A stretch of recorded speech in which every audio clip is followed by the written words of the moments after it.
ஆத்மலிங்க ஆத்மனக்கம் அடியன் மணிகண்ட சிவத்தின் ஆத்மார்த்தமான வணக்கங்களையும் நன்றிகளையும் சொல்லிக்கொண்டு இன்று நாம் பார்க்கிருப்பது ஏவல். ஏவலை எப்படி செய்கிறார்கள், ஏவலை செய்வதற்கு பயன்படுத்தக்கூடிய பொருட்கள் என்ன, ஏவலால் ஏற்படக்கூடிய தீமைகள் என்ன, யாருக்கு இதனால் நன்மை என்பதை இந்த பதிவில் பார்க்கலாம். அதுக்கு முன்னாடி நம்ம சேனலை இதுவரை சப்ஸ்கிரைப் பண்ணணும்னா ஆத்மலிங்க சேனலை சப்ஸ்கிரைப் பண்ணுங்கள், ஷேர் பண்ணுங்கள், மற்றவங்களுக்கு அதை தெரிந்து கொள்வதற்கான ஒரு உதவியாக இருக்கும். அதே போல் உங்களுடைய கருத்துக்களை கமெண்ட் பாக்ஸில் பதிவிடுங்க. அப்போ தான் நம்ம தொடர்ந்து அதற்கான பதிவுகளை பதிவிட முடியும். அதே போல் இந்த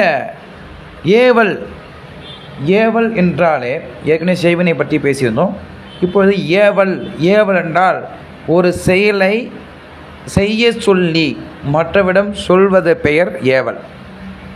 அதாவது செய்ய வைப்பது, ஏவி விடுதல் என்று அர்த்தம்.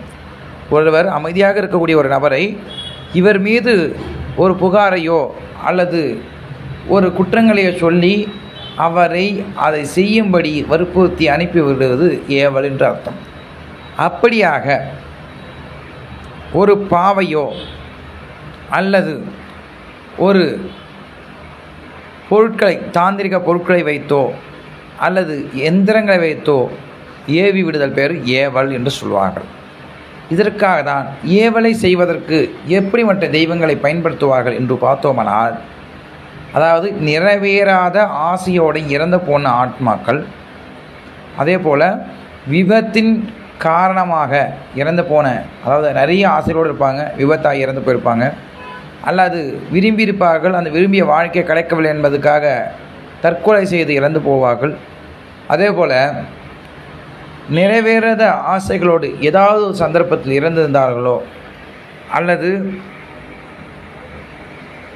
செயற்கை தெய்வம் என்கக்கூடிய கருப்பசுவாமி,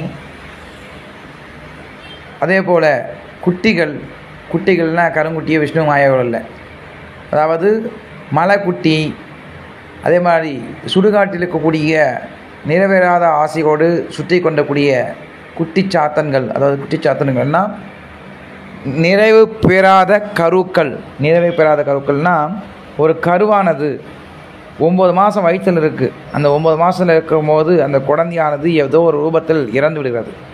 அந்த கருவை எடுத்து போய் மயானத்தில் பதிப்பார்கள் அல்லது தன்னுடைய வீட்டுக்கு பக்கத்திலே பதிப்பாங்க. அந்த கருக்கள் எல்லாம் வளராத குழந்தைகளாக மயானத்தில் சுற்றி கொண்டிருக்கும்.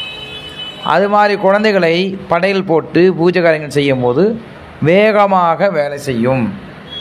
அதே போல் உக்கிர தெய்வங்கள் பூஜை காரியங்கள் செய்ய விடாமல் இருந்து அந்த பூஜை காரியங்கள் யாராவது செய்தால் அவர்கள் மீது ஆசைப்பட்டு வந்து அவர்கள் சொல்லக்கூடிய காரியங்கள் எல்லாம், அதாவது படையல் பூஜைகள் இல்லாமல் ஒரு ஊரில் விட்டிருந்தால் மாந்திரிகன் செய்யக்கூடிய படையலுக்கும் பூஜைக்கும் ஆட்பட்டு செய்யும். அது பேர் ஏவல். அதே போல் நாம் ஒரு ஏவலை செய்யும்போது அது சரியா தவறா என்று அந்த ஆன்மாக்கள் பார்க்காது. அப்படி பார்க்காத பட்சத்தில் அது யாராக இருந்தாலும் அடிக்கும். இப்போ ஏவலால் ஏற்படக்கூடிய அறிகுறிகள் என்ன, எனக்கு ஏவல் பண்ணிக்காக நான் எப்படி தெரிஞ்சுக்கிறேன் அப்படின்னா, உங்களுடைய குணத்தை மாறி நீங்கள் செயல்படுவீர்கள்.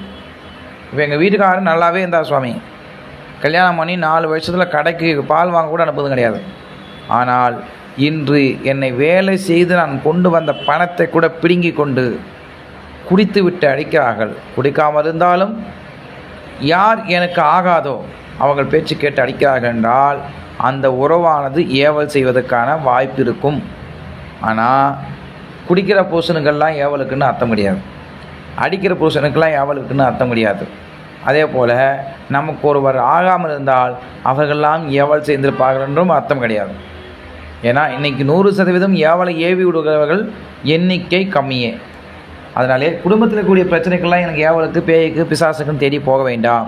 ஆனால் உண்மையான ஏவல் இருந்தால் என்ன ஆகும் என்றால், உடலில் ஒரு வகையான உணர்வு மாற்றங்கள், நமக்கு இயற்கையாக நடக்கூடிய மாதவிடாய் தள்ளி போகலாம், கரு வயிற்றில் இருக்கிறது, 4 மாதம் கரு இருக்குது, ஆனால் எந்த பிரச்சனையுமே இல்லை, ஹார்ட் பீட் உள்பட நாங்கள் செக் பண்ணிட்டோம், அந்த கருவானது திடீர்னு என்று இறந்து விட்டது, அல்லது 10 முறை கரு நின்று 10 முறையும் அந்த குழந்தை இறந்து விட்டது என்றால் இதுக்கெல்லாம் ஏவலோ செய்வினையோ காரணமாக இருக்கலாம்.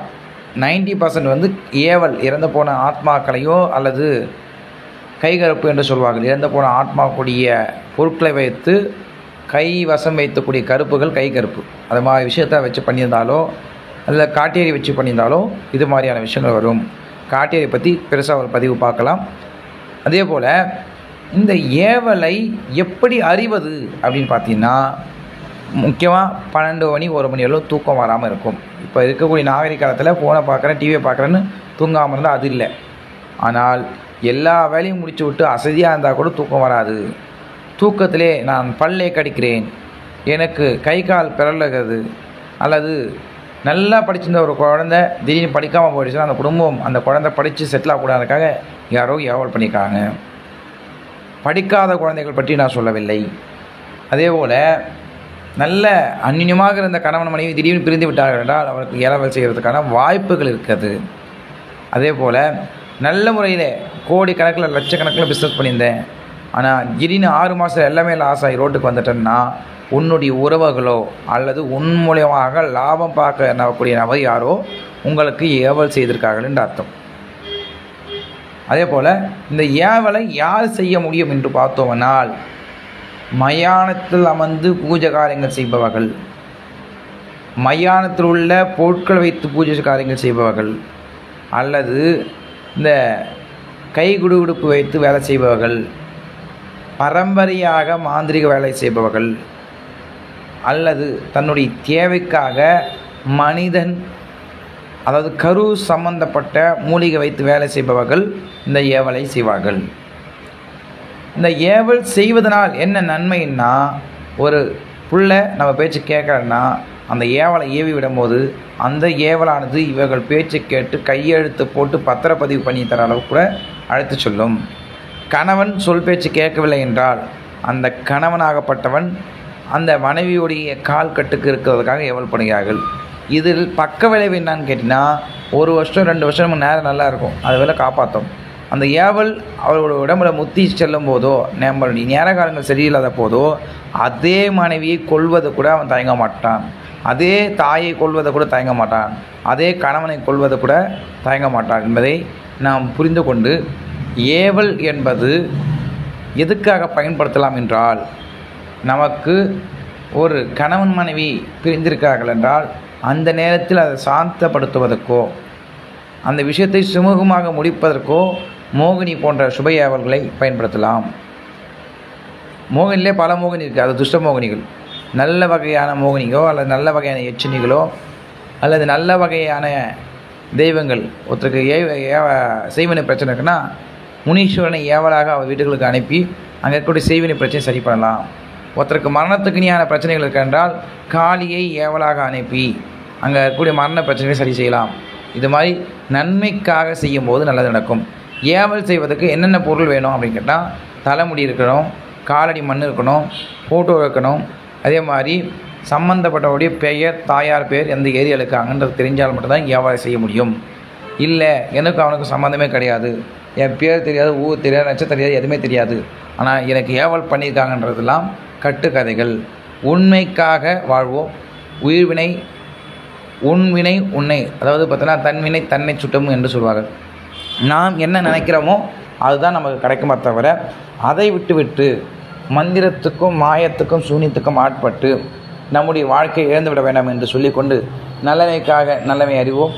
அறிவதற்காகவே இந்த பதிவு, யாரையும் அழிப்பதற்காக இல்லை என்று சொல்லிக்கொண்டு விரைவில் நன்றி, வணக்கம். சிவாய நமக. நம ஸ்ரீய.